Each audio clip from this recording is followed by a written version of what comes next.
बिस्मिल्लाहिर्रहमानिर्रहीम। अस्सलामु अलैकुम।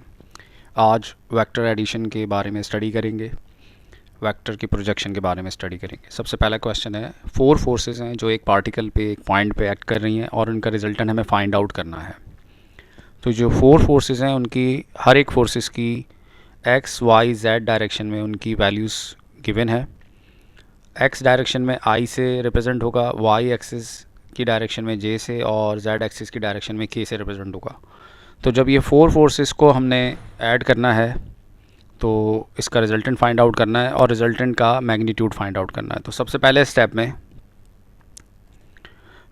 स्टेप में ये F1 जो इनका रिजल्टेंट होगा, F1 plus F2 plus F3 और प्लस F4 जो फोर फोर्सेस हैं उनको आपस में ऐड करने के लिए सारी फोर्सेस के I को I में, J को J में और K को K में ऐड करना होगा। तो जो हमारे पास रिजल्टेंट आएगा इसका वो आएगा 2i को -5i में और प्लस i में और 4i में जब ऐड करेंगे तो इसका i का आंसर आएगा 2i। इसी तरह जो j हैं फोर फोर्सेस के अंदर 3j, ओनली j और -2j और -3j, इन सारे j को जब ऐड करते हैं तो हमारे पास फाइनल आंसर आएगा -j। 1j आ जाएगा, 1 यहाँ मेंशन नहीं करते, तो -1j। और इसी तरह जब k की सारी वैल्यूज़ को ऐड करेंगे -5k plus 3k plus 4k और -2k, तो आंसर आएगा 0k। तो जो हमारा रिजल्टेंट आया F1, F2, F3 और F4 का वो है 2i माइनस 1j, और 1 यहाँ मेंशन नहीं करते, 1 को कभी भी लिखते नहीं हैं। तो फाइनल रिजल्टेंट आंसर है 2 unit vector i minus j। ये हमारा रिजल्टेंट वेक्टर है। अब इसका मैग्नीट्यूड फाइंड आउट करने के लिए जो i, j और k एक्सिस पे था उनकी जो भी कोफिशिएंट थे उनको उनका स्क्वायर करके स्क्वायर रूट्स के साथ उनको ऐड करेंगे तो हमारे पास इसका मैग्नीट्यूड आ जाएगा। तो जो x की क्वांटिटी थी, x का कोफिशिएंट था वो 2 था, क्योंकि 2i आया था हमारे पास और -j आया था, तो -1 जो था वो j का था और k की कोई वैल्यू हमारे पास नहीं आई थी फाइनल रिजल्टेंट के अंदर, तो वो 0 है। तो जब 2 का स्क्वायर और -1 का स्क्वायर ऐड करेंगे तो ये बन जाएगा 4 + 1 यानी स्क्वायर रूट 5। तो ये रिजल्टेंट का फोर फोर्सेस का F1, F2, F3, F4 का रिजल्टेंट का मैग्नीट्यूड स्क्वायर रूट 5 आया।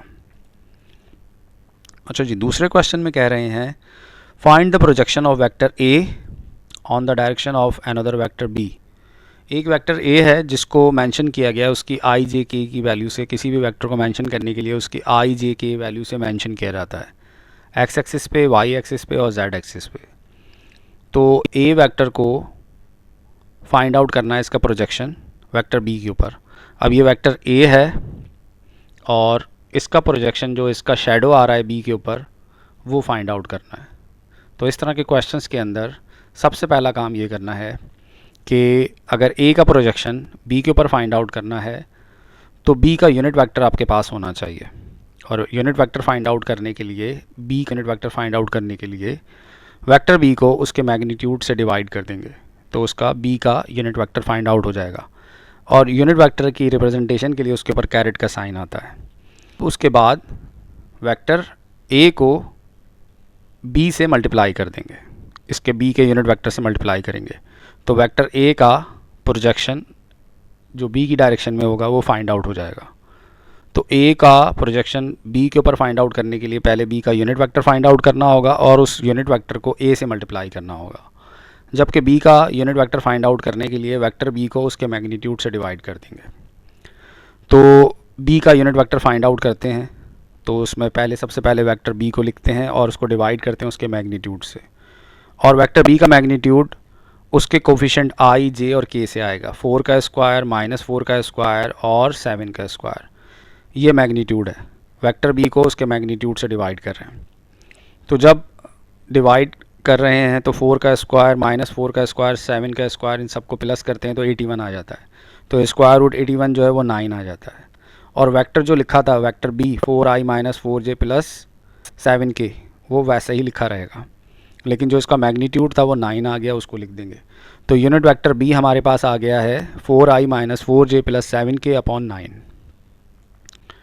अब वेक्टर A का प्रोजेक्शन B पे चाहिए तो B का यूनिट वेक्टर A से मल्टीप्लाई करेगा या डॉट प्रोडक्ट होगा वेक्टर ए की डॉट प्रोडक्ट होगी बी के यूनिट वेक्टर के साथ, तो ए का प्रोजेक्शन बी वेक्टर पे आ जाएगा बी के यूनिट वेक्टर से मल्टीप्लाई करने से। तो वेक्टर इसकी डॉट प्रोडक्ट है, ये दोनों वेक्टर हैं, वेक्टर ए और यूनिट वेक्टर बी। तो ए वेक्टर को लिखेंगे, ए वेक्टर है i minus 2j plus k dot b vector unit vector जो हमने फाइंड आउट किया है प्रीवियस स्टेप में 4i minus 4j plus 7k upon 9।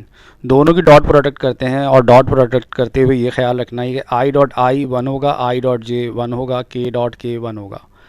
लेकिन आई को आई से मल्टीप्लाई करना, आई को जे से मल्टीप्लाई करने की ज़रूरत नहीं है, उसका आंसर 0 होता है।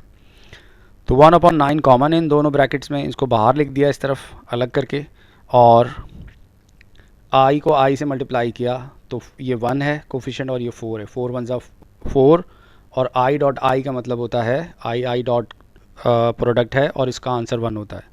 तो आई डॉट आई का आंसर 1 आया और ये 4।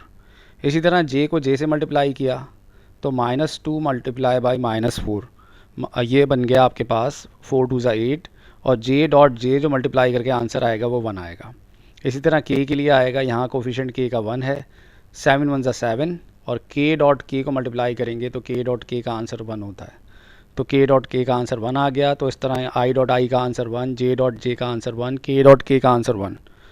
तो 4 8 और 7 हमारा फाइनल आंसर है, और इसको मल्टीप्लाई कर देंगे 9 के साथ, इसको ऐड करेंगे तो ये 19 है, और 19 डिवाइड बाई 9। तो हमारा आंसर जो आया वेक्टर ए का प्रोजेक्शन वेक्टर बी पे जो आया वो आया 19/9 आया।